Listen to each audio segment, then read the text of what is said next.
tarde, bem-vindos à segunda edição do CNN Mercado. O Ibovespa opera em alta de 119 mil pontos, apoiado pela valorização de commodities como, por exemplo, o petróleo. O dólar cai e é negociado a R$ 4,80. O presidente do Senado, Rodrigo Pacheco, confirmou hoje pela manhã que o novo marco fiscal deve ser votado na semana que vem na casa. Ele que chegou a dizer que pode ser que o texto não tenha modificação, mas o Fundo Constitucional do Distrito Federal e o Fundeb devem sim ficar de fora do limite de gastos na nova regra fiscal. Foi o que disse o relator da proposta no Senado, o Omar Aziz. A apuração é dos repórteres Elis Barreto e do Pedro Nogueira e é destaque no nosso site da CNN. Na Câmara, o projeto foi aprovado com esses dois fundos dentro do limite de gastos. A mudança altera a base de cálculo dos fundos e, consequentemente, diminui a arrecadação. O relator também disse que mudanças nos parâmetros da inflação no IPCA devem ser discutidas no texto. Se for aprovado na Comissão de Assuntos Econômicos e no plenário com essas alterações, o texto teria então que voltar para a Câmara para ser votado de novo. A gente lembra que o ministro Haddad pediu nessa semana parcimônia na hora de mexer aí nesse texto no Senado.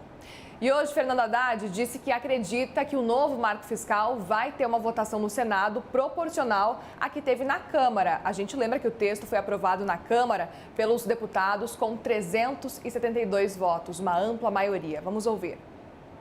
Lembrando que qualquer mudança volta para a Câmara dos Deputados, o que significa dizer que é bom que haja um entrosamento prévio, para que não tenhamos surpresas, entendeu? Uma vez que nós estamos tentando fazer tudo de comum acordo, com quórum para lá de expressivo, né? Obtivemos uma vitória de quase 400 parlamentares na Câmara, queremos a mesma votação proporcional aqui no Senado. Se porventura voltar para a Câmara, nós queremos que isso seja visto como um gesto de aprimoramento, né? É assim que nós estamos construindo, com todo o cuidado para que não se crie questões embaraçosas para nenhuma das duas casas. Agora a gente fala das bolsas internacionais, porque em Nova York as bolsas sobem depois que o Federal Reserve interrompeu o ciclo de alta do juro e manteve a taxa entre 5% e 5,25%. Essa foi a primeira estabilidade depois de 10 altas seguidas, mas a decisão veio com um recado. Jeremy Powell, o presidente do Fed, disse que espera mais algum aperto nos juros ainda nesse ano. E, segundo ele, ainda há um longo caminho para levar a inflação de volta à meta, que é de 2%. Atualmente, o índice por lá está em 4%. E para o CIO da Bradesco Asset, o Felipe Biolchini, a pausa nos juros americanos traz um cenário favorável aqui para o Brasil. Vamos ouvir.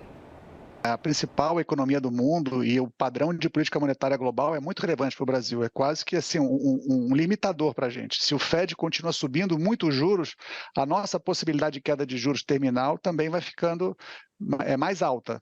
Então, o fato dele ter pausado em 5 e em torno de 5,25 e ele continuar atento, mas ter dado um sinal de pausa, mostra que talvez assim não tenham grandes altas ainda vindo pela frente, óbvio, dependendo da evolução do cenário, mas de qualquer maneira é um bom sinal para a gente. A gente vai provavelmente entrar num ciclo de queda de juros agora no segundo semestre do ano, e para a gente as taxas de juros globais não irem para níveis muito mais elevados, aumenta o espaço que a gente tem para fazer os cortes se a inflação entrar nos eixos como a gente imagina que vai entrar. Então é muito importante para a gente dar uma sinalização positiva para que a gente possa ter juros mais baixos no futuro no Brasil também.